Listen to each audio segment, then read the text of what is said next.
Records discovered in a forgotten courthouse vault in Richmond, Virginia, during renovations in 1932, revealed something that disturbed local historians so profoundly that the documents were quietly resealed and marked as administratively insignificant. Between 1847 and 1851, plantation owners across 7 counties in central Virginia reported the same impossible occurrence. Slave children, some as young as 6 years old, were being caught with written notes, crude journals, and in one case, a complete handwritten copy of passages from a book no slave should have even touched. 63 separate incidents were documented in the first year alone. Each child, when questioned separately and sometimes months apart, offered the same cryptic response about the night teacher. Every investigation led to dead ends. Every trail went cold. Authorities at the time concluded their reports with variations of the same phrase. Source unidentified. Threat level severe. What those plantation owners feared wasn't just literacy. It was the realization that someone had been moving through their properties for years, completely unseen, teaching what was forbidden under penalty of death. This person knew their routines, their blind spots, their vulnerabilities. He moved like smoke through their lands, and despite patrols, dogs, and increasingly desperate surveillance efforts, he remained invisible. The psychological impact on the planter class was profound.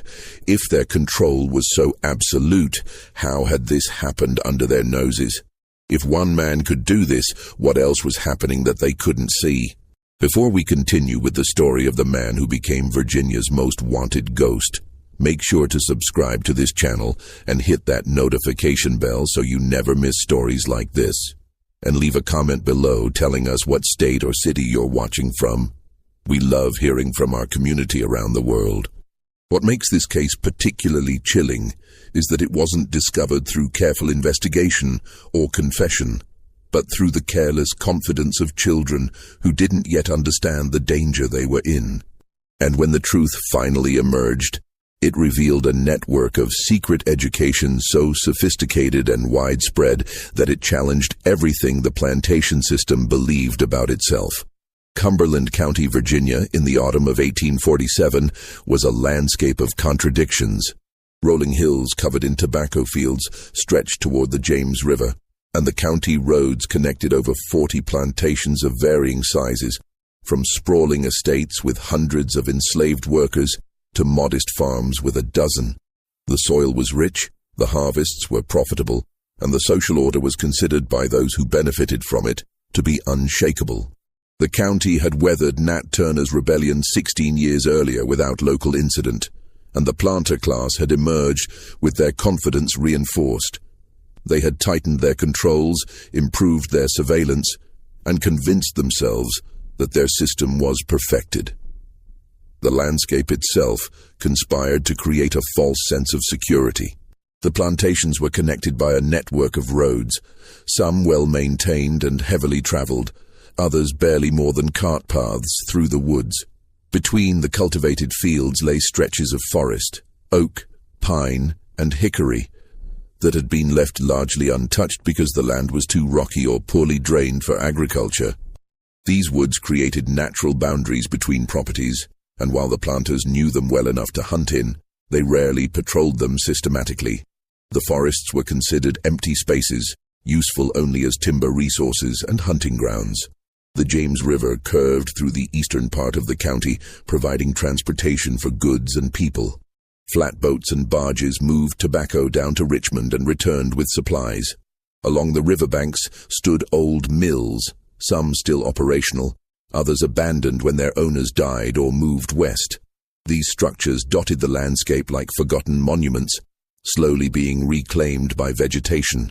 The Carver Plantation sat along the northern boundary of the county, a mid-sized operation with 73 enslaved people and a reputation for being what the owner, Thomas Carver, called well-regulated. Carver was a third-generation tobacco planter, a man who prided himself on his extensive library and his membership in the Virginia Agricultural Society. He kept meticulous records of everything: crop yields, weather patterns, births and deaths among the enslaved population, expenses and profits. His ledgers were works of art, filled with neat columns and detailed annotations. He read agricultural journals, corresponded with other planters about best practices, and attended regional meetings where men discussed soil composition and pest control with the seriousness of scholars. Carver's library was his sanctuary, a room lined floor-to-ceiling with books on agriculture, history, philosophy, and religion. He spent his evenings there, reading by lamplight, making notes in the margins of his volumes. He considered himself an educated man, a thinking man, someone who understood the world through the lens of reason and order. His worldview was built on the certainty that society functioned according to natural laws, and that these laws placed different people in different positions for logical, even divine reasons. His wife, Elizabeth Carver, managed the household with quiet efficiency. She oversaw the domestic workers, planned meals, entertained guests, and maintained the social connections that were essential to the family's standing in the community. She was involved in the local church, organized charitable activities for poor white families, and believed sincerely that she was a benevolent force in the lives of those who worked in her home. Among the enslaved people on the Carver plantation was a girl named Ruth, 8 years old, who worked in the main house under the supervision of the head housekeeper, a woman named Dinah. Ruth had been born on the plantation, the daughter of a field worker named Sarah, and a father she had never known, sold away before she was born. Ruth was small for her age, quiet and observant. She had learned early to move through spaces without drawing attention, to anticipate needs before they were spoken, to read the moods of the white family with the precision necessary for survival. Ruth worked from dawn until well after dark. She swept floors, carried water, polished silver, and helped in the kitchen. She slept in a small room off the kitchen with 3 other girls, and her entire world consisted of the main house, the yard, and the brief moments of freedom she found in the early morning before her work began, or late at night after the family had retired. She had never been to school. The concept of school, as something that existed for children, was foreign to her. She knew that the Carver children, 2 boys ages 10 and 12, studied with a tutor who came twice a week, and she had glimpsed them sitting at desks, bent over books, writing on slates. But that world was as distant from her as the moon. Until the night, everything changed. It was late summer 1846, more than a year before Ruth's discovery would set everything in motion.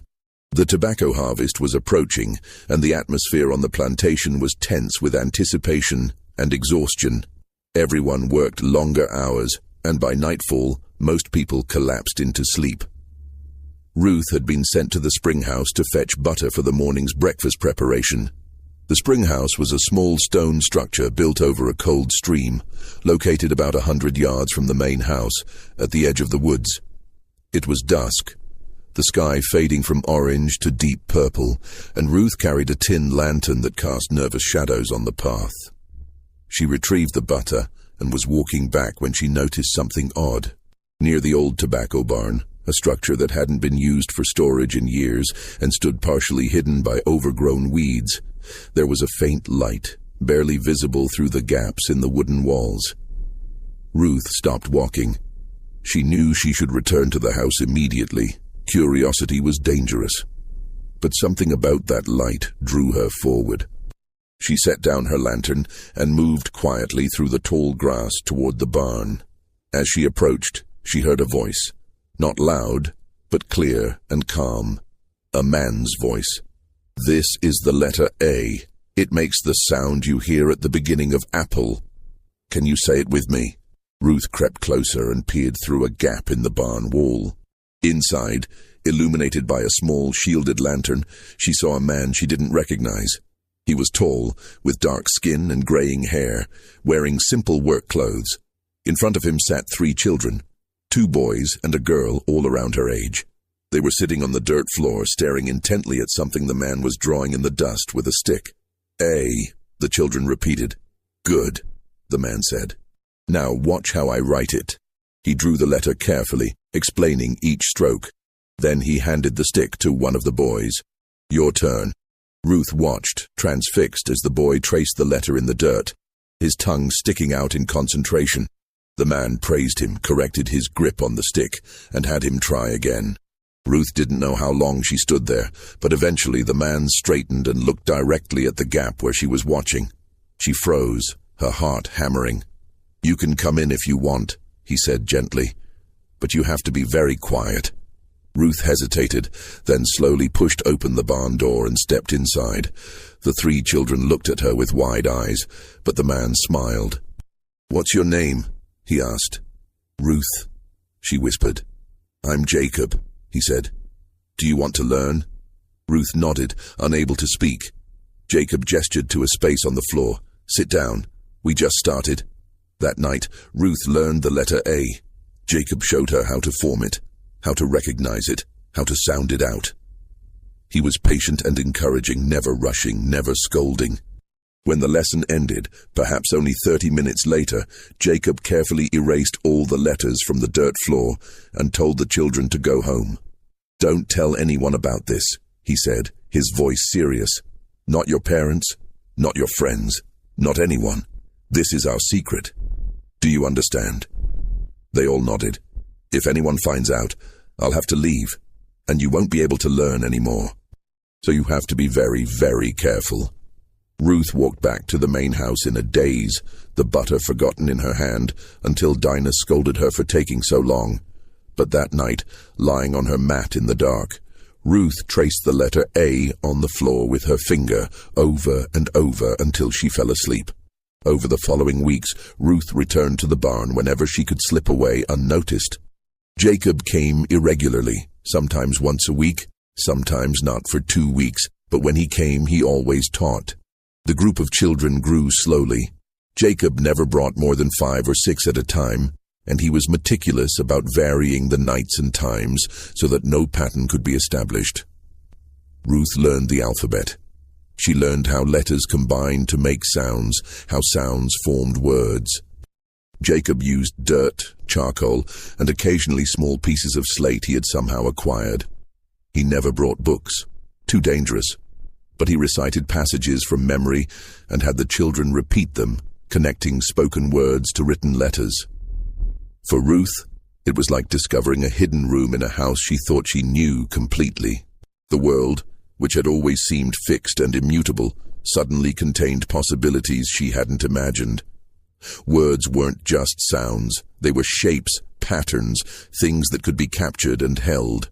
The morning of October 12, 1847, began like any other. Ruth woke before dawn, helped prepare breakfast, and began her daily cleaning routine. By mid-morning, she was in the parlor, Thomas Carver's private study, dusting the bookshelves. The room was filled with morning light streaming through tall windows. Leather-bound volumes lined the walls, their spines embossed with gold lettering. Carver's desk sat in the center of the room, covered with papers, ledgers, and correspondence. Ruth worked methodically, using a soft cloth to wipe each shelf, careful not to disturb the arrangement of books. She had cleaned this room hundreds of times, but today something was different. One of Carver's journals lay open on his desk, and Ruth, thinking herself alone, approached it. She'd been learning for over a year now, and her skills had progressed far beyond the alphabet. She could read simple sentences and, with effort, more complex passages. The journal was filled with Carver's neat handwriting. Ruth leaned over it, her eyes scanning the page. It was an entry about crop yields, notes about which fields had produced the best tobacco, observations about weather patterns. Ruth's lips moved silently as she read. The western field continues to outperform expectations. The soil composition, enriched by last year's fallow period, has proven ideal for... What are you doing? Ruth's blood turned to ice. She spun around to find Elizabeth Carver standing in the doorway, a basket of sewing in her hands. Mrs. Carver's face showed confusion, then dawning horror as she realized what she had just witnessed. "Were you reading that?" Mrs. Carver's voice was barely above a whisper. Ruth opened her mouth, but no sound came out. Her mind raced. She could deny it, claim she was just looking at the book, pretend she didn't understand the question. But Mrs. Carver's expression told her it was too late. She had been seen, unmistakably, reading. "Answer me," Mrs. Carver said, her voice rising. "Were you reading my husband's journal?" Ruth's voice was tiny. "Yes, ma'am." The basket fell from Mrs. Carver's hands, spilling thread and fabric across the floor. She stared at Ruth as though she were seeing a ghost, or something worse, something that violated the fundamental order of reality. How is that possible? Mrs. Carver took a step forward. "Who taught you?" Ruth shook her head, tears beginning to stream down her face. "I can't say, ma'am. Please, I can't say." Mrs. Carver's face went through a rapid succession of emotions: shock, fear, anger, and something else that Ruth couldn't identify. She turned and ran from the room, calling for her husband. Within minutes, Thomas Carver appeared, his face dark with anger. He grabbed Ruth by the arm and dragged her into the center of the room. "Demonstrate," he commanded, placing an open book in front of her. "Read this. Now." With a trembling voice, Ruth read the passage aloud. It was from a history book, something about European wars. She stumbled over some of the words, but the meaning was clear enough. She could read. Carver closed the book slowly. His jaw clenched. "Who taught you this?" "I don't know his name," Ruth said, which was a lie, but one she would protect with her life. "Where did you learn?" "I can't tell you. He said if I told anyone, he would leave and I could never learn again." Carver's eyes narrowed. "Is it someone on this plantation?" Ruth shook her head. "I don't know where he comes from. Are there other children who can read?" Ruth hesitated, then nodded slowly. Carver and his wife exchanged a long look. The implications were sinking in. This wasn't an isolated incident. This was systematic. "Get Hackett," Carver said to his wife, "and send someone to round up every child on this property between 6 and 12 years old. Every single one, immediately." The assembly of children took nearly 2 hours. 21 children were gathered in the front yard of the Carver plantation, standing in an uneven line, their faces showing confusion and fear. Most of them had been pulled away from their morning tasks, and they didn't understand what was happening. Hackett, the head overseer, stood to one side with 2 other white workers, watching the group with suspicion. Thomas Carver emerged from the main house, carrying a large slate and a piece of chalk. He had devised a simple test. He would write a sentence on the slate, show it to each child individually, and ask them to read it aloud. Most children, he assumed, would stare at the letters with incomprehension, but he needed to know how many had been contaminated by this secret education. The first child, a boy named Peter, age 10, looked at the slate with genuine confusion. "I don't know what that says, sir," he mumbled. "Look closely," Carver insisted. Peter squinted at the letters. "I can't read, sir." Carver moved to the next child, then the next. 14 children in a row showed no recognition of the written words. They were, as expected, illiterate. But the 15th child, a girl named Hannah, looked at the slate and her eyes widened slightly. She glanced at Ruth, who was standing to the side under guard, then back at the slate. "Well?" Carver demanded. Hannah's voice was barely audible. "It says, 'The sun rises in the east.'" A murmur ran through the assembled adults. Carver's jaw tightened. "And who taught you to read?" Hannah stared at the ground. "The night teacher." "What is the night teacher's name?" "He never told us his name." Carver continued down the line. Out of 21 children, 5 could read fluently, and 2 others recognized some letters but couldn't form complete words. 7 children, in total, had been taught. The discovery sent shockwaves through the Carver household. Thomas Carver immediately dispatched riders to neighboring plantations with instructions to conduct similar tests. Within 3 days, reports began flooding back, and each one deepened the mystery. At the Whitley estate, 6 miles to the west, 5 children could read. At the Brennan plantation, 4 children. At the small Collins farm, 2 children.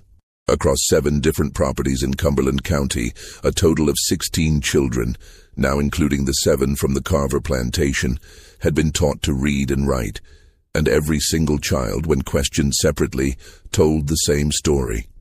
A man came at night. He taught them in secret places, old barns, abandoned mills, clearings in the woods. He used dirt, charcoal, and slate.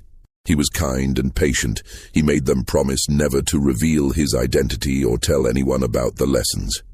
And he came and went like a shadow, never seen by adults, never leaving evidence behind. The planters were baffled and terrified. How had one man moved so freely between their properties? How had he evaded every patrol, every overseer, every form of surveillance they had in place? And most disturbing of all, how many more children had he taught that they hadn't yet discovered? On October 19, 1847, Thomas Carver convened an emergency meeting of plantation owners at his estate. 11 men gathered in the large dining room, seated around a mahogany table that had been covered with maps, reports, and correspondence. The atmosphere was tense, the air thick with cigar smoke and barely suppressed panic. Carver stood at the head of the table, his hands resting on a stack of documents. "Gentlemen," he began, "we are facing an unprecedented threat. Someone has been systematically teaching slave children to read and write across multiple properties in this county. Based on our investigation so far, we've confirmed at least 23 cases, but I believe that number is conservative.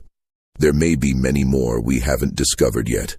James Whitley, a thin man with hawkish features, leaned forward.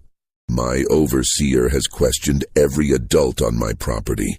No one admits to knowing anything about this." The children all described the same person, a man who comes at night, but none of them can or will provide a name. "Same on my land," said Martin Grayson, a heavy-set man with a red face. "It's like he's a damned ghost. My workers are out in the fields all day, and we have night patrols, but somehow this man has been slipping through for God knows how long." Robert Brennan, the youngest of the group, spoke up. "Could it be someone from outside the county? Someone traveling through?" Carver shook his head. "The children report regular lessons over an extended period. This isn't a one-time incident. This is a sustained campaign of education that's been going on for at least a year, possibly longer. Whoever this person is, they know our properties intimately.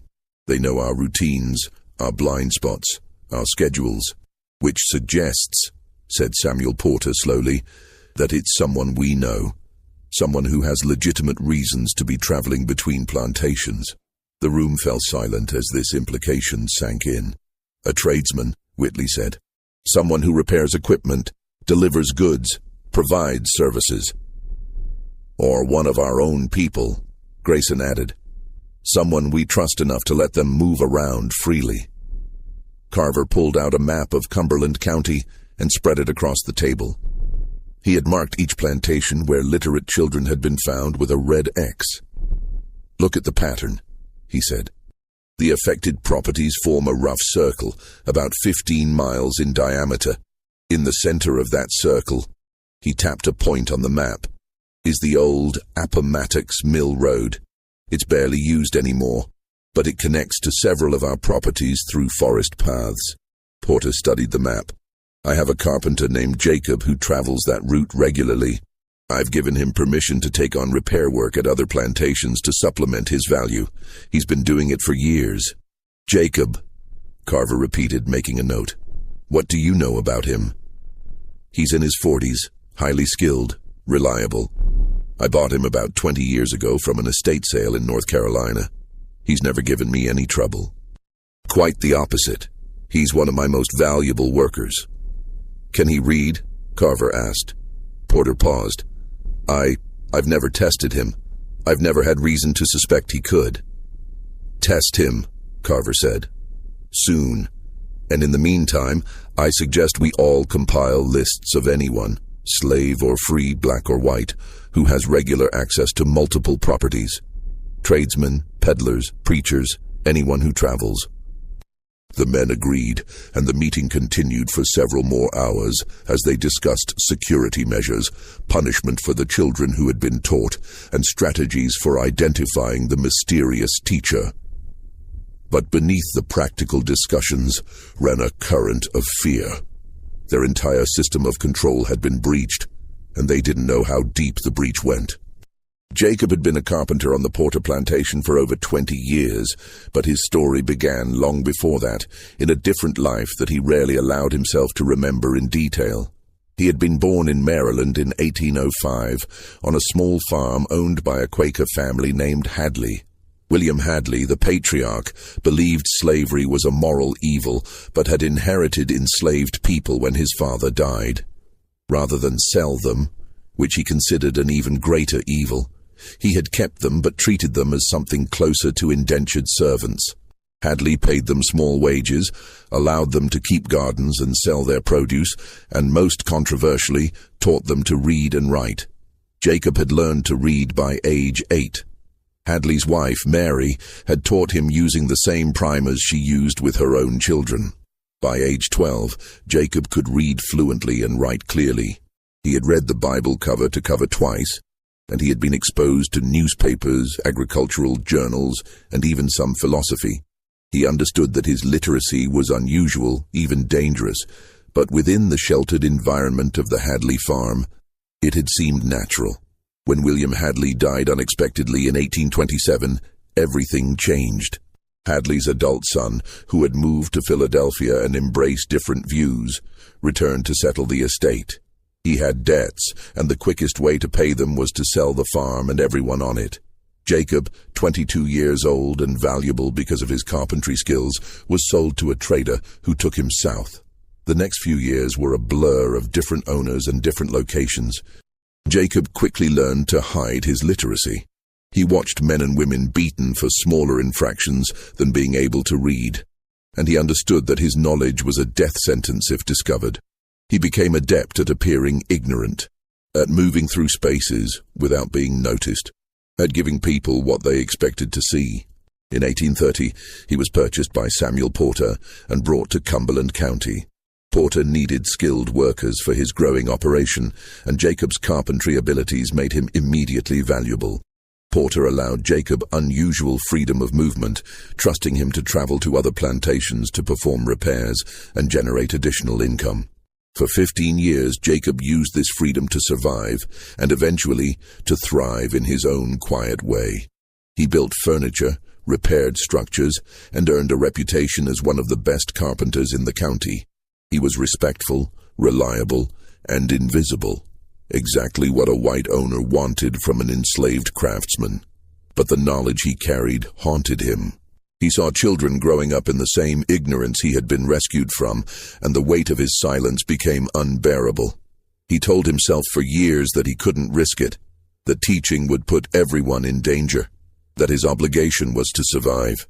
But in the spring of 1845, something changed. He had been repairing a fence at the Whitley plantation when he overheard a conversation between two of the enslaved men working nearby. They were discussing a child who had been sold away from his mother, separated because the owner needed cash. One of the men said, "He's better off not knowing any different. What you don't know can't hurt you." That phrase, "what you don't know can't hurt you," lodged in Jacob's mind like a splinter. He thought about it all day, all week, and he realized that it was a lie, perhaps the most fundamental lie of the entire system. What you don't know could absolutely hurt you. Ignorance was a weapon used against people, not a shield that protected them. He made a decision that would define the rest of his life. He would teach. Jacob started small and moved with extreme caution. His first student was Hannah, the daughter of a woman named Martha, who worked in the Whitley kitchen. Jacob had watched Hannah for weeks, noting her intelligence, her curiosity, the way she studied things carefully before acting. One evening, while making repairs to the Whitley barn, he had approached her. "Can you keep a secret?" he asked quietly. Hannah, 7 years old, had looked at him with serious eyes.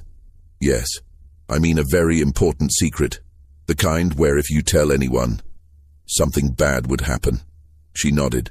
"I can teach you to read," Jacob said, "but only if you promise never to tell anyone. Not your mother, not your friends, not anyone." Hannah's eyes widened. "Why would you do that?" "Because you should know," Jacob said simply. "Because everyone should know." They met 3 nights later, in the old Whitley tobacco barn, the one that hadn't been used for storage in years. Jacob brought charcoal and used the wooden floor as a slate.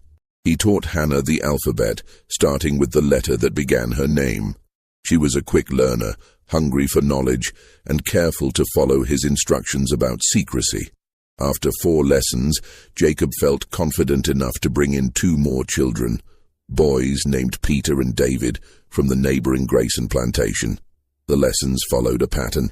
Jacob would arrive just after full dark, when most people were exhausted from the day's work and unlikely to be moving around. He would teach for no more than an hour, using materials that left no trace: dirt, charcoal, his memory. He taught the alphabet first, then simple words, then basic sentences. He never brought books, never wrote anything that could be discovered later.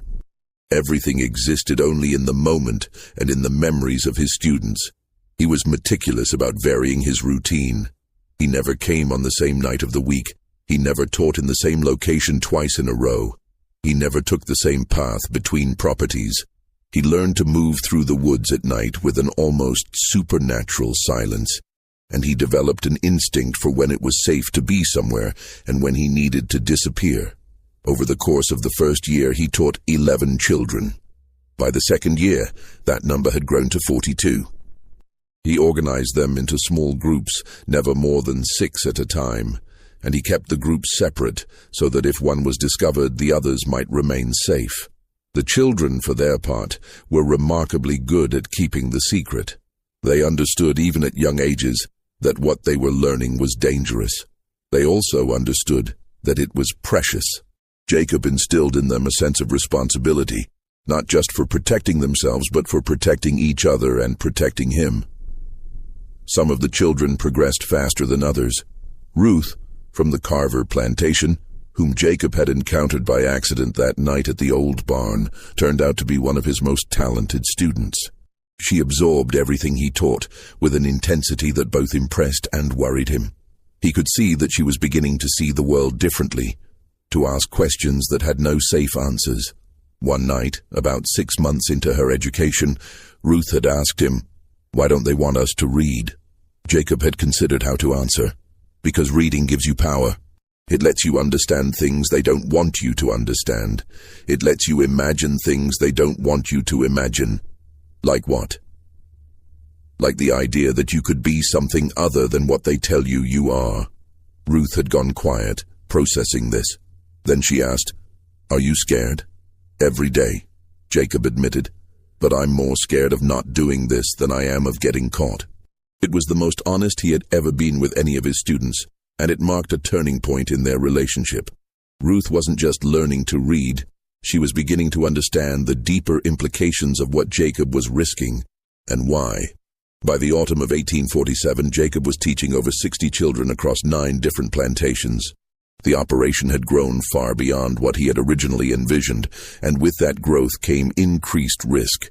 It was becoming harder to keep track of all his students, harder to maintain the strict security protocols, harder to avoid detection. He had developed a system of signals to communicate with the children. A mark on a tree meant a lesson would happen that night. A different mark meant to stay away because it wasn't safe. The children learned to read these signals as carefully as they learned to read letters, but Jacob knew the system was fragile. All it would take was one child speaking carelessly, one adult noticing something unusual, one lucky patrol catching him in the wrong place at the wrong time. He had close calls, moments when he had to freeze in the shadows while overseers passed within feet of him, nights when he arrived at a meeting spot to find it unexpectedly occupied and had to abort the lesson. He began to prepare for the inevitable discovery.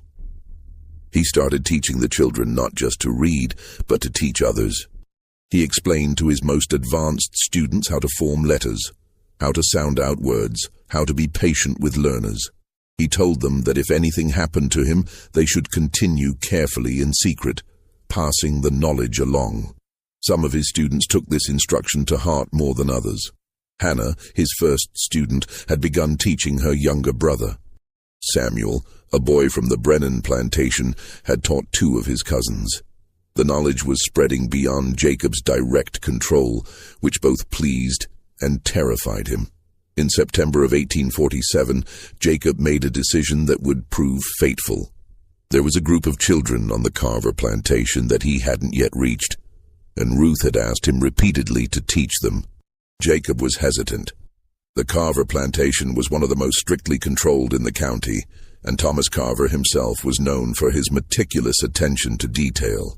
But Ruth was persuasive, and Jacob felt a sense of obligation to reach as many children as possible.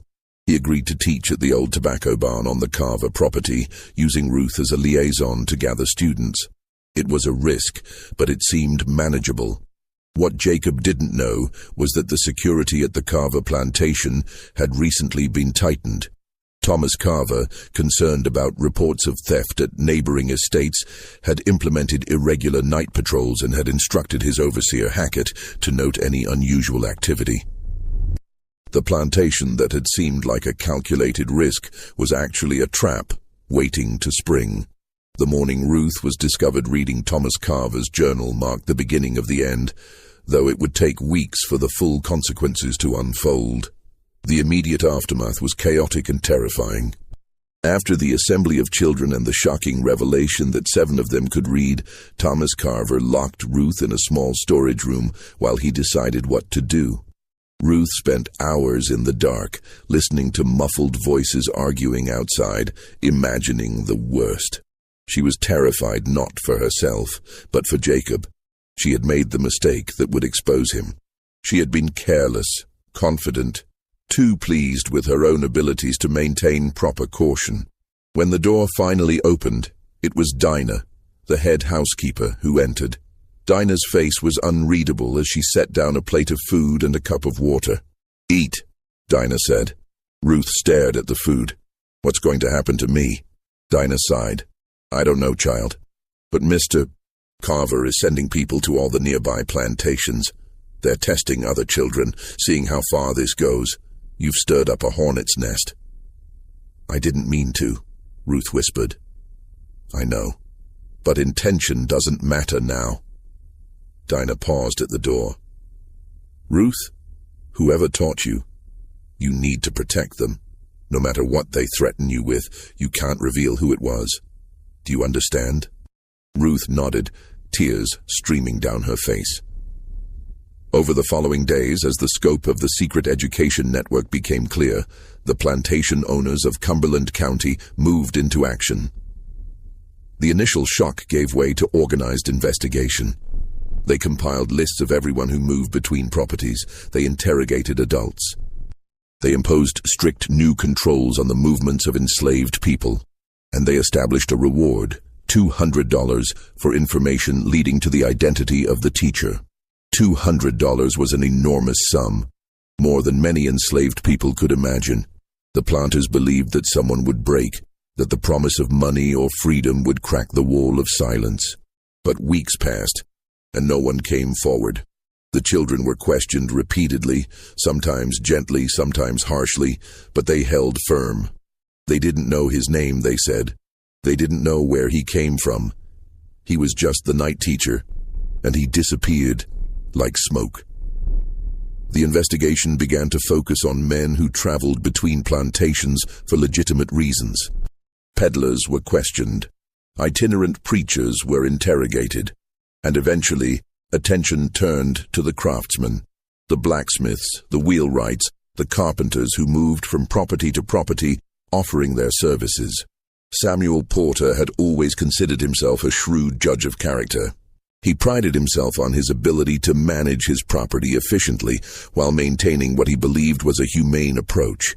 He didn't use physical punishment as liberally as some of his neighbors, and he rewarded good work with small privileges. Jacob had been one of his success stories, a skilled worker who generated income and reflected well on Porter's management skills. But now, sitting in his office and considering the possibility that Jacob might be the mysterious teacher, Porter felt a mixture of doubt, curiosity, and betrayal. If Jacob had been deceiving him for years, what did that say about Porter's judgment? He decided to test Jacob subtly, without revealing his suspicions. On the morning of October 23rd, Porter called Jacob to his office. "Jacob, I have a task for you," Porter said, gesturing to a piece of paper on his desk. "I need you to deliver a message to Thomas Carver tomorrow. Before you go, I want to make sure you understand what it says, so you can answer any questions he might have." Porter pushed the paper across the desk. It contained a simple message, confirming delivery of tobacco samples for quality assessment. Please review and respond by return messenger. Jacob picked up the paper and looked at it for several long seconds. Porter watched his eyes carefully, looking for any sign that he was reading. "I can't read, sir," Jacob said finally, setting the paper down. "But if you tell me what it says, I can remember it and repeat it to Mr. Carver." "Are you certain you can't read?" Porter pressed. "Not even a little." Jacob met his eyes with an expression of mild confusion. "No, sir, I never learned." Porter held his gaze for a moment longer, then nodded. "Very well. The message says—" He proceeded to explain the content, and Jacob listened attentively, repeating it back perfectly. But Porter wasn't satisfied. He sent word to Thomas Carver about his suspicions, and together they devised a more elaborate test. They would follow Jacob on his next trip. On the night of November 8, 1847, Jacob left the Porter plantation just after sunset, carrying his leather tool bag and a small lantern. He had told the overseer he was going to repair a broken wagon wheel at the Brennan estate, a job that would take several hours. The overseer had nodded and waved him on without suspicion. What Jacob didn't know was that 3 men were following him at a careful distance. Thomas Carver had organized the surveillance personally. He had chosen Hackett, his own overseer, along with 2 experienced hunters who knew the county's forests intimately. The men were armed and had instructions to observe, but not to intervene until they had concrete evidence. Jacob walked along the main road for the first mile, his pace steady and unhurried. The evening was cool, the sky clear, and a thin crescent moon provided just enough light to make the road visible. To anyone watching, he looked like exactly what he claimed to be, a carpenter heading to a job. But when he reached the fork in the road where one branch led to the Brennan plantation, Jacob didn't take it. Instead, he continued straight, toward a less traveled path that led deeper into the woods. The men following him exchanged glances. This was already suspicious. Hackett gestured for silence, and they continued tracking Jacob through the forest. Jacob walked for another 30 minutes, occasionally pausing to listen, once stopping completely for several minutes as though sensing something. The trackers froze each time, barely breathing. Finally, Jacob seemed satisfied and continued on. He emerged into a small clearing near an old mill that had been abandoned for over a decade. The structure was partially collapsed, its water wheel frozen and overgrown with vines. Jacob circled around to the back of the mill and entered through a gap in the wall. The men tracking him crept closer, positioning themselves where they could see without being seen. They waited. 10 minutes passed. Then, from various directions, small figures began to appear. Children, moving silently through the darkness toward the mill. The trackers counted 6 of them, ranging in age from perhaps 7 to 12. The children entered the mill through the same gap Jacob had used. Hackett leaned close to one of the other men and whispered, "We've got him." Inside the mill, Jacob had set up his makeshift classroom. He had cleared a space on the floor and had several pieces of slate that he had hidden there. He used charcoal to write on the slates, teaching the children new words and reviewing old lessons. His voice was low and patient. "This word is freedom," he said, writing it carefully. "It's an important word. Do you know what it means?" One of the children, a boy named Thomas, raised his hand. "It means not being owned by anyone." "That's right," Jacob said. "Now let's break it down into sounds." The lesson continued for nearly 45 minutes. Jacob worked with each child individually, checking their progress, correcting mistakes, offering encouragement. The atmosphere was focused and quiet, with none of the restlessness you might expect from young children. They understood the privilege and the danger of what they were doing. When the lesson ended, Jacob carefully erased the slates and hid them in a hollow in the mill wall. He sent the children home one at a time, spaced a few minutes apart, instructing them to take different routes. "Remember," he told them, "tell no one, and be careful." The children disappeared into the night. Jacob waited until they were gone, then gathered his things and prepared to leave. He never made it out of the clearing. As he emerged from the mill, Hackett and the two trackers stepped out from the tree line, blocking his path. Hackett held a lantern high, illuminating Jacob's face. "Jacob," Hackett said, his voice calm but cold, "you've been a very busy man." Jacob froze, his hand tightening on his tool bag. For a moment, the night was silent except for the sound of wind in the trees. Jacob's mind raced through possibilities, running, fighting, denying, but he knew it was over. They had seen everything. "Mr. Carver wants to speak with you," Hackett continued. "You're going to come with us. Now." Jacob looked at the three men, at the darkness of the forest behind them, at the road that led back to a life that was now irreversibly changed. He took a deep breath and nodded slowly. "All right," he said quietly. "I'll come." They bound his hands and led him through the forest toward the Carver plantation. Jacob walked in silence, his mind already working through the implications. He had been caught, but the children hadn't. If he could protect their identities, if he could keep them safe, perhaps something of his work would survive. Jacob was held in a locked storage shed on the Carver plantation, while Thomas Carver sent urgent messages to every plantation owner within 20 miles.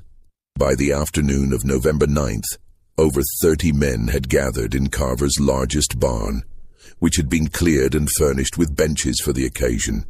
Jacob could hear the murmur of voices from his prison, the sound of horses arriving, the growing crowd of angry men who had come to decide his fate. He sat on the dirt floor, his back against the wall, and waited. Inside the barn, Thomas Carver stood on a raised platform, addressing the assembled planters. The atmosphere was charged with anger and fear. "Gentlemen," Carver began, "we have apprehended the individual responsible for the systematic education of slave children across 7 counties. His name is Jacob, property of Samuel Porter, and he has confessed to teaching literacy skills to over 60 children over a period of approximately 2 years." A roar of angry voices filled the barn. Men stood, shouting questions and demands. "Hang him! Make an example! How do we know he worked alone?" Carver raised his hands for silence. "We have interrogated him extensively. He claims to have worked alone, and I believe him. His method was simple but effective. He used his legitimate carpentry work as cover to travel between properties, and he conducted lessons in abandoned or isolated locations at night. He was careful, methodical, and patient."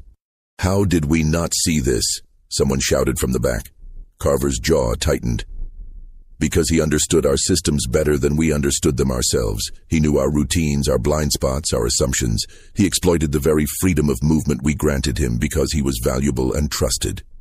Samuel Porter stood, his face flushed. "I take responsibility for failing to detect this. Jacob has been my property for 20 years, and I never suspected. I will bear any costs associated with this incident." "The cost," said Martin Grayson, "is not just financial. The cost is that we now have 60 educated slave children who represent a permanent threat to stability. They can read, they can write, they can communicate in ways we can't monitor. And worse, we don't know if they'll teach others." This observation sent a new wave of concern through the assembly. Men who had been focused on punishing Jacob now began to realize the broader implications. "What do we do about the children?" asked Robert Brennan. Carver had prepared for this question. "We've compiled a complete list of all children Jacob taught. I propose that we separate them.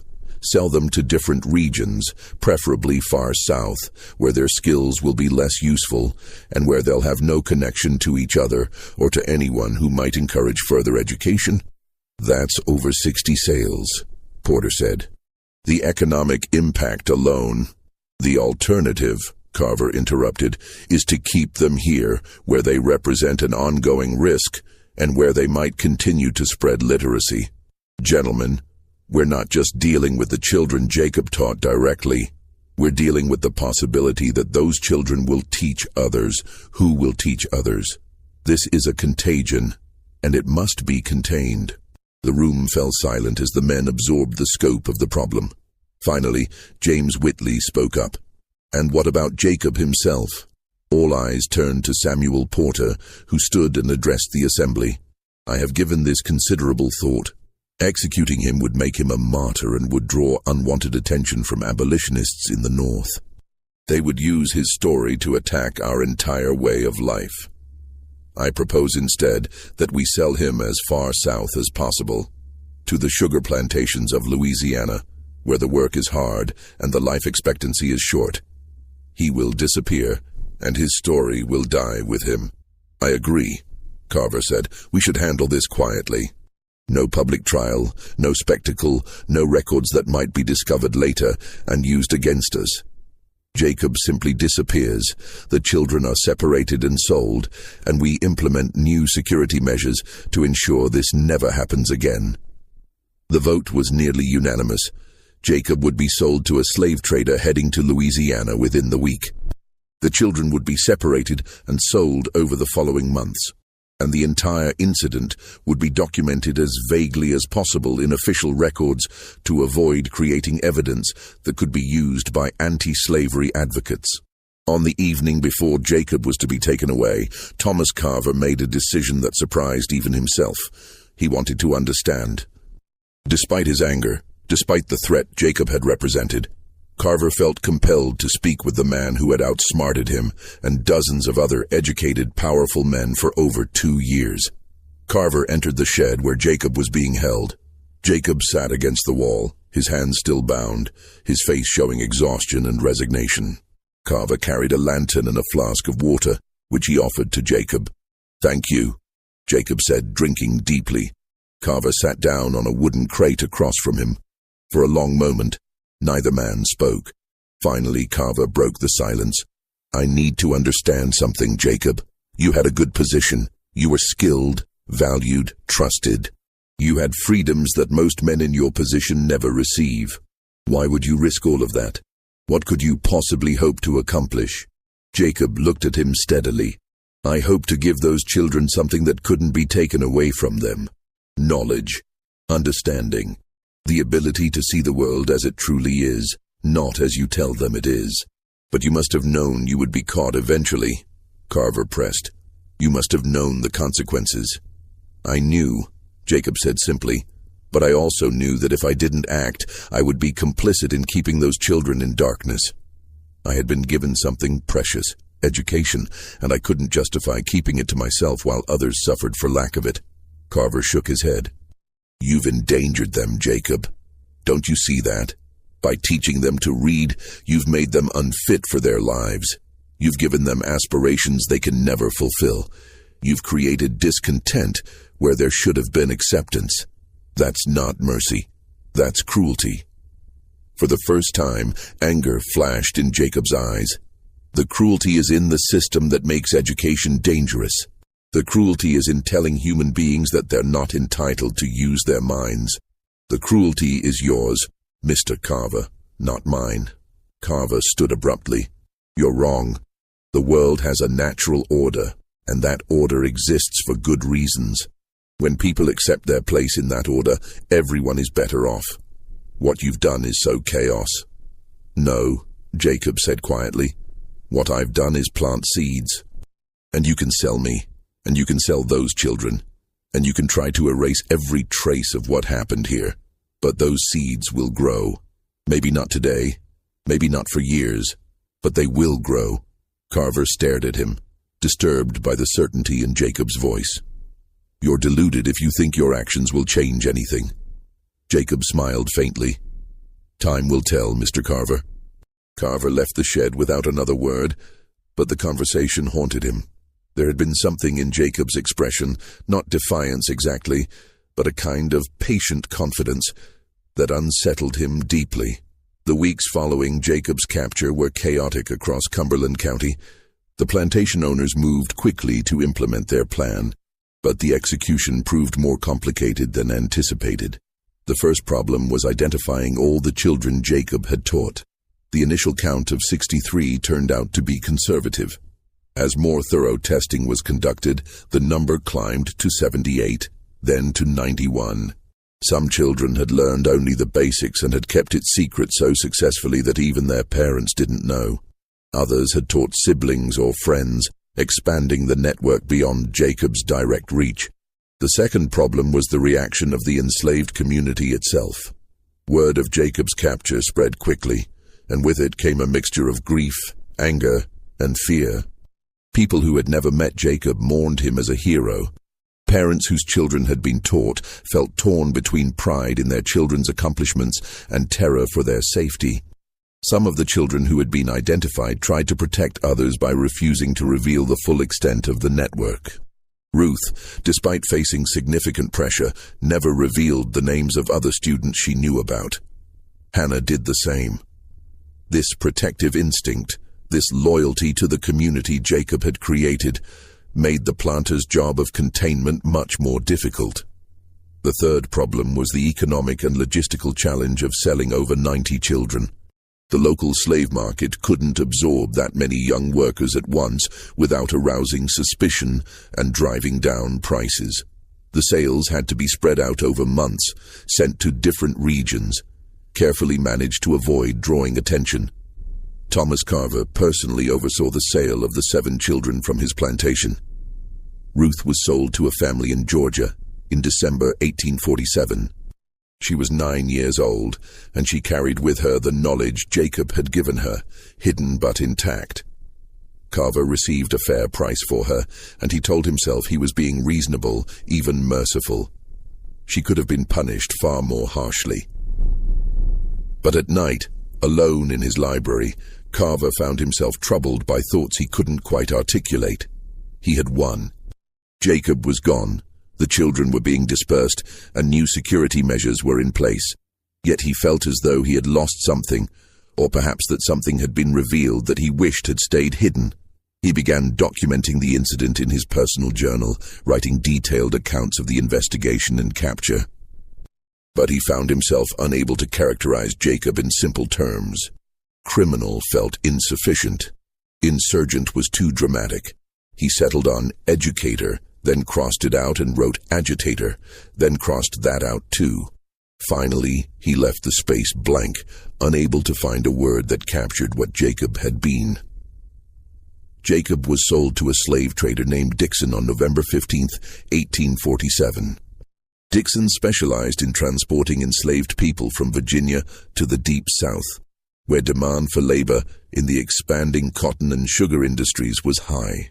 Jacob was chained alongside 14 other men and 3 women in the back of a wagon that would take them first to Richmond, then by boat down the coast to New Orleans. The journey took 3 weeks. Jacob spent most of it in silence, watching the landscape change as they moved south. He thought about the children he had taught, wondering what would become of them, hoping that they would remember what he had shown them. In New Orleans, Jacob was sold at auction to a representative of a sugar plantation in Louisiana's river parishes. The plantation was one of the largest and most profitable in the state, and it was also one of the most brutal. Workers toiled 16-hour days during the grinding season, and the death rate was high. Jacob was assigned to work in the fields initially, despite his carpentry skills, as a form of punishment for his perceived transgression. The overseer had been briefed about his history and made it clear that Jacob would not be given any opportunities to spread his knowledge. But the planter who had purchased him, a man named Richard Beaumont, eventually recognized Jacob's value as a carpenter and moved him to maintenance work. Jacob spent the remaining years of his life repairing equipment, building structures, and keeping his literacy secret. He never taught again. The surveillance was too tight, the consequences too severe, and his spirit, while not broken, was worn down by the weight of what he had lost.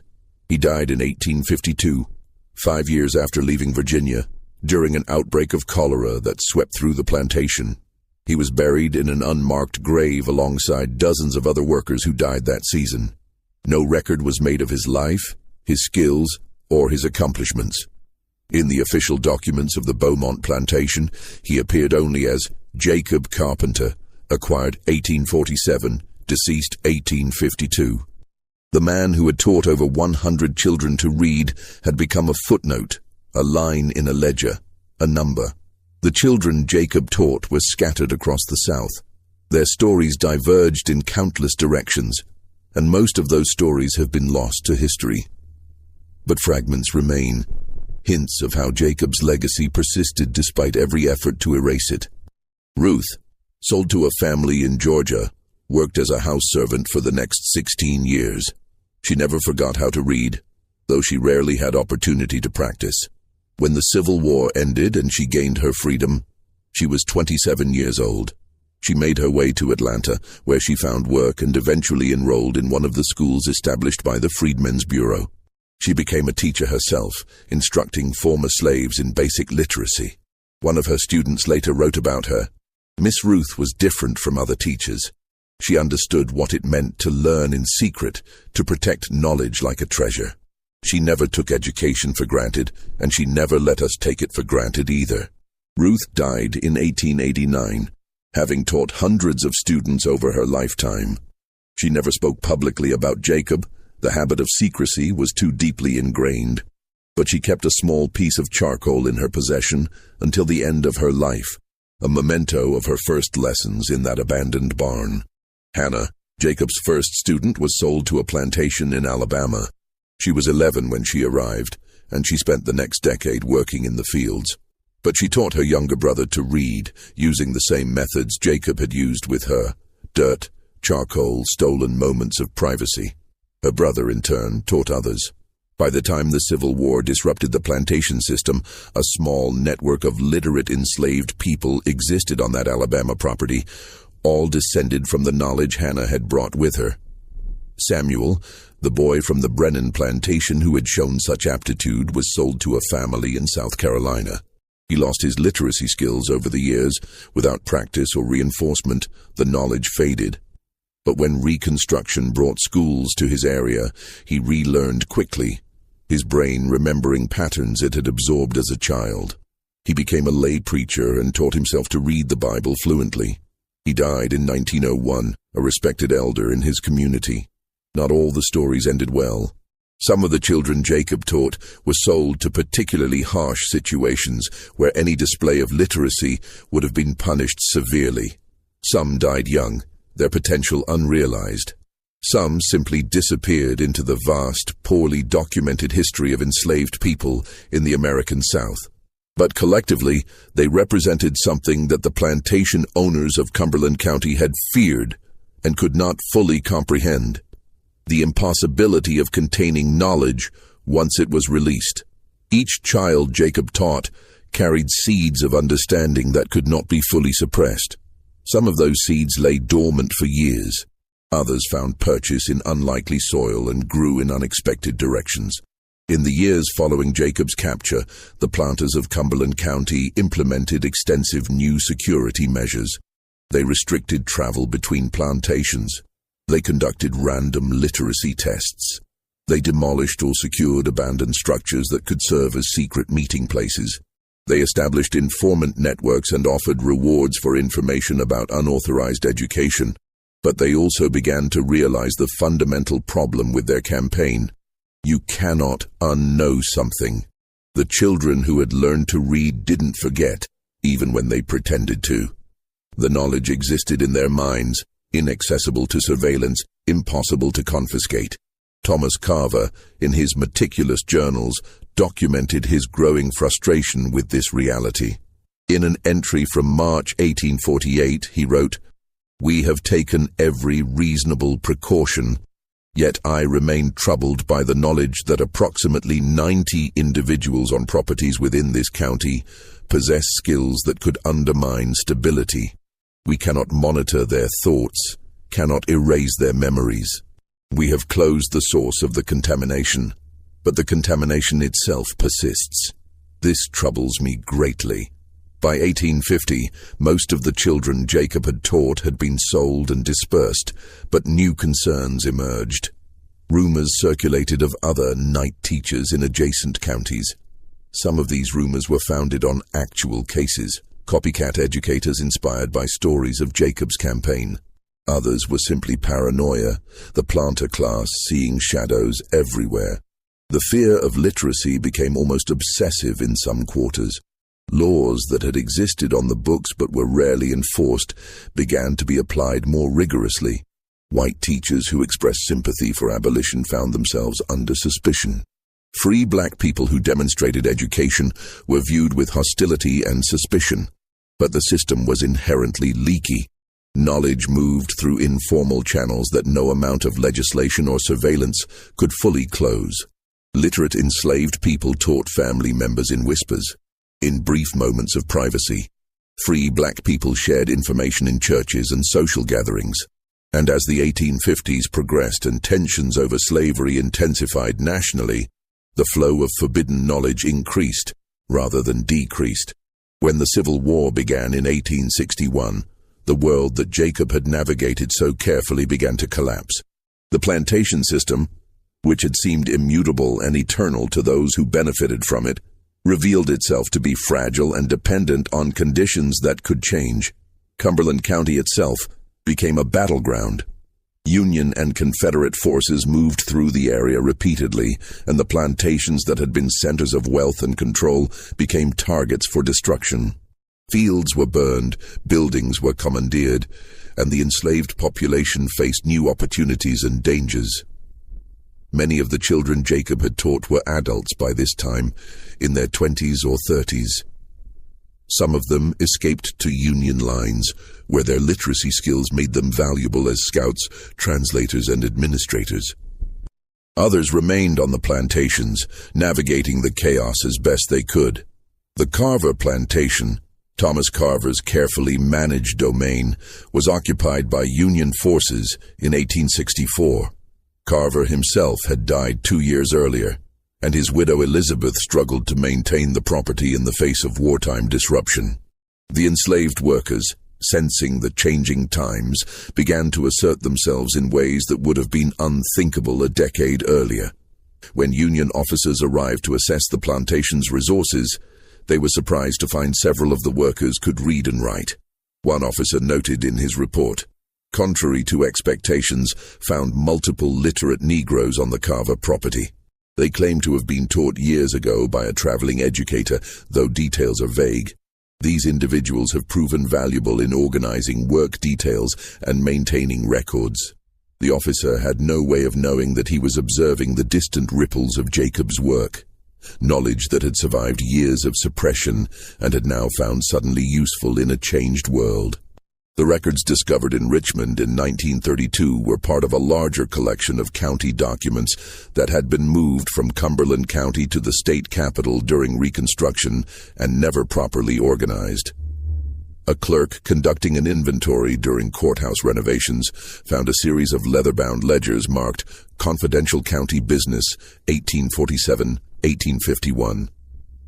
The ledgers contained detailed reports of the investigation into Jacob's teaching network. There were lists of children tested for literacy, maps showing affected plantations, correspondence between plantation owners, and extensive documentation of security measures implemented in response to the crisis. What made these documents particularly interesting to historians was how thoroughly they contradicted the public narrative of the antebellum South. The plantation owners had portrayed themselves as benevolent masters, presiding over a contented and ignorant workforce.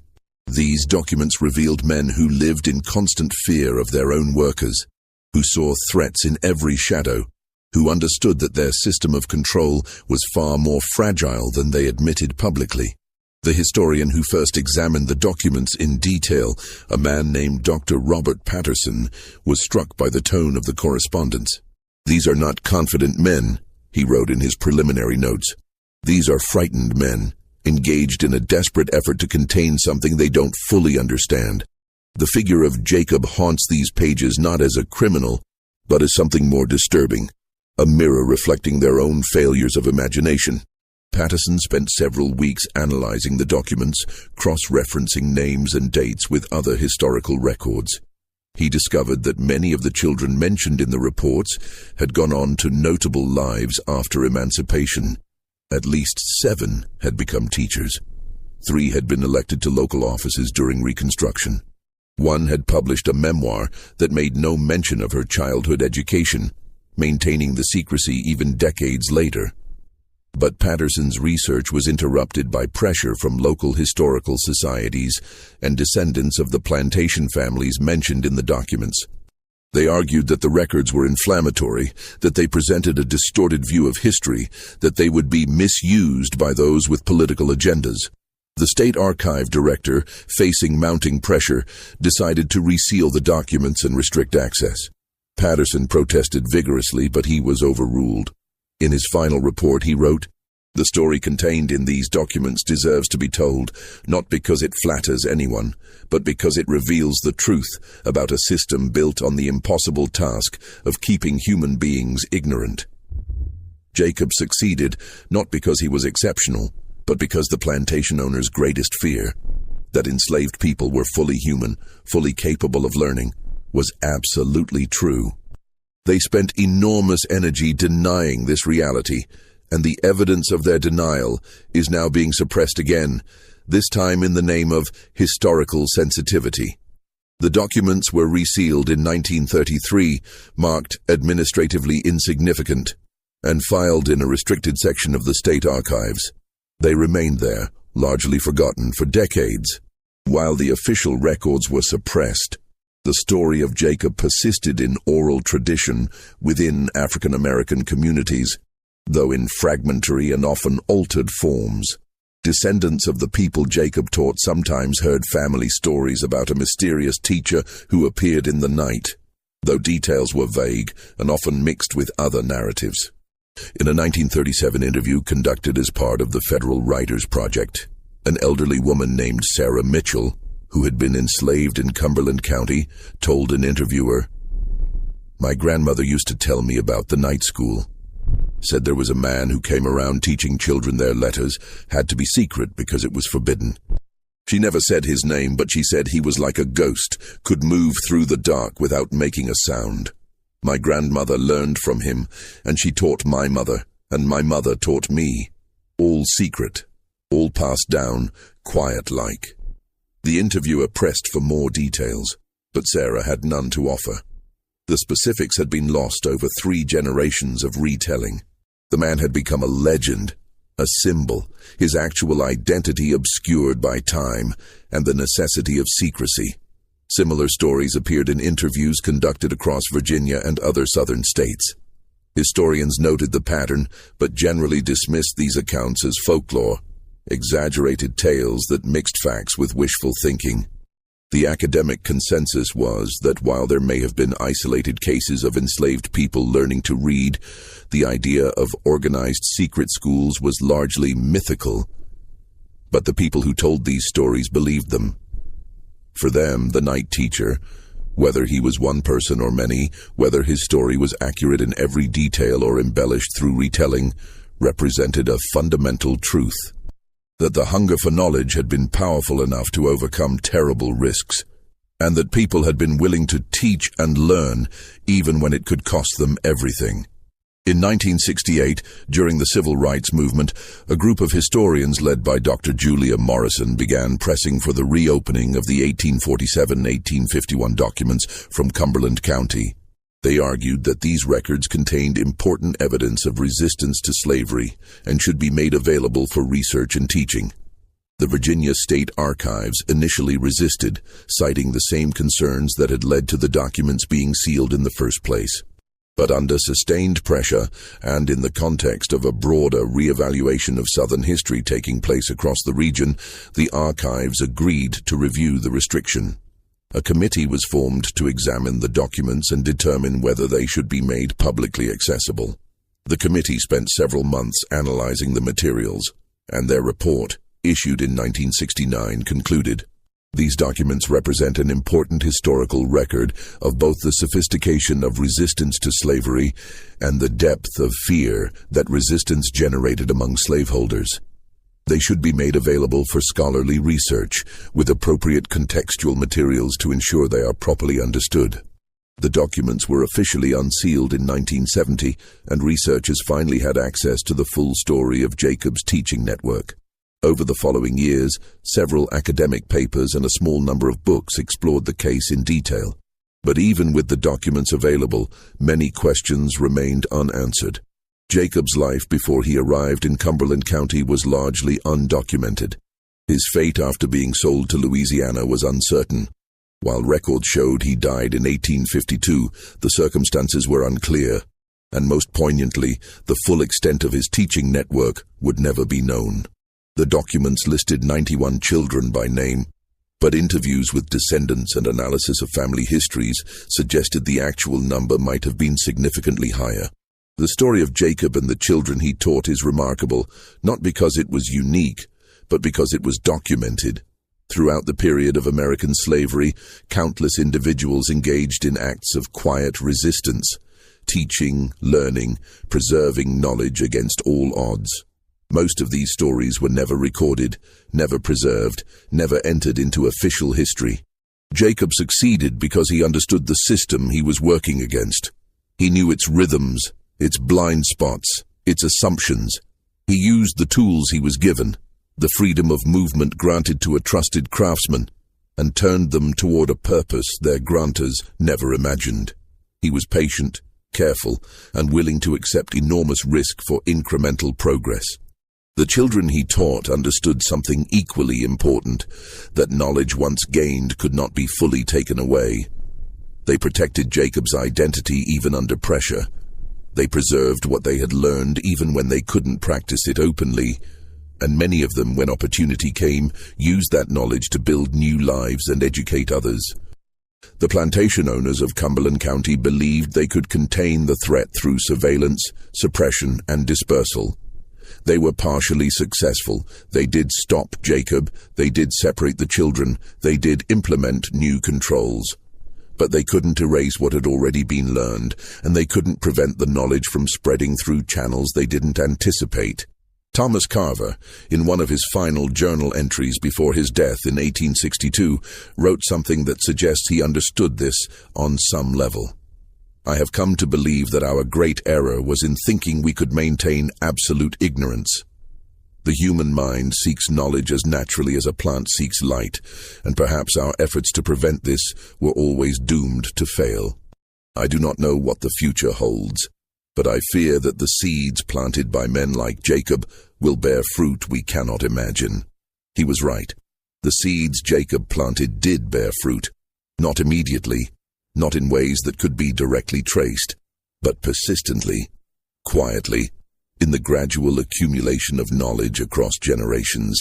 When freedom finally came, the formerly enslaved people who learned fastest were often those who had some prior exposure to literacy, even if that exposure had been brief and years earlier. This mystery shows us that some acts of courage are too dangerous to be remembered in their own time, but too important to be forgotten forever. Jacob's story was suppressed for over a century, hidden in sealed documents, reduced to whispers and fragments in family stories. The children he taught were scattered and often silenced. The plantation owners who documented the case did so precisely because they wanted to prevent it from being repeated. But the story survived. It survived in court records and ledgers. It survived in oral traditions and family histories. It survived because the fundamental truth at its core, that people will seek knowledge and freedom even at tremendous risk, is one that cannot be permanently buried. What happened in Cumberland County between 1845 and 1851 was not an isolated incident. It was part of a larger pattern of resistance, education, and quiet defiance that existed throughout the slaveholding South. Jacob was one teacher among many, known because he happened to be documented. How many others were there, moving through the shadows, teaching in whispers, planting seeds that would grow in ways they would never see? We don't know. We can't know. But we know this. When the system of slavery finally collapsed, thousands of formerly enslaved people demonstrated that they were fully capable of learning, thinking, and building new lives. Many of them had been preparing for that moment in secret, accumulating knowledge in fragments waiting for their chance. Jacob died in obscurity in 1852, forgotten by most, his name erased from official records. But the children he taught, and the people they taught, and the people those people taught, carried forward the simple but revolutionary idea that all people have the right to understand their world through the written word. What do you think of this story? Do you believe everything was revealed? The documents exist, sealed and unsealed across decades. The names of children can be traced through census records and family trees. The plantation ledgers survive in archives. But the full truth of Jacob's motivations, his inner life, his hopes and fears, those are lost to history, knowable only through the actions he took and the legacy he left. Leave your comment below. If you enjoyed this tale and want more stories like this, subscribe, hit the notification bell, and share with someone who loves dark mysteries. See you in the next video.